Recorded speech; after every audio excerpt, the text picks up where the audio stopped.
হাজার বছর ধরে আমি পথ হাঁটিতেছি পৃথিবীর পথে। সিংহল সমুদ্র থেকে নিশীথের অন্ধকারে মালয় সাগরে অনেক ঘুরেছি আমি। বিম্বিসার অশোকের ধূসর জগতে সেখানে ছিলাম আমি।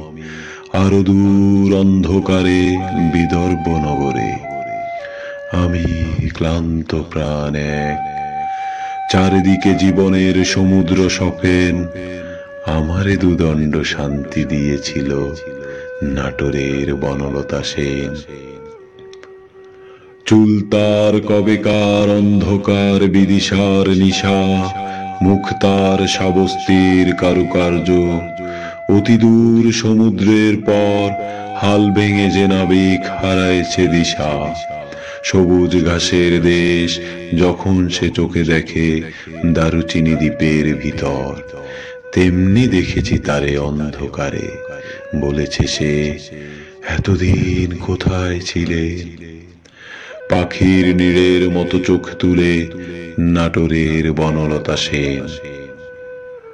সমস্ত দিনের শেষে শিশিরের শব্দের মতন সন্ধ্যা আসে। ডানা রোদের গন্ধ মুছে ফেলে চির। পৃথিবীর সব রং নিভে গেলে পাণ্ডুলিপি করে আয়োজন। তখন গল্পের তরে ঝোনাকির রঙে ঝিলমিল। সব পাখি ঘরে আসে, সব নদী ফুরায় জীবনের সব লেনদেন।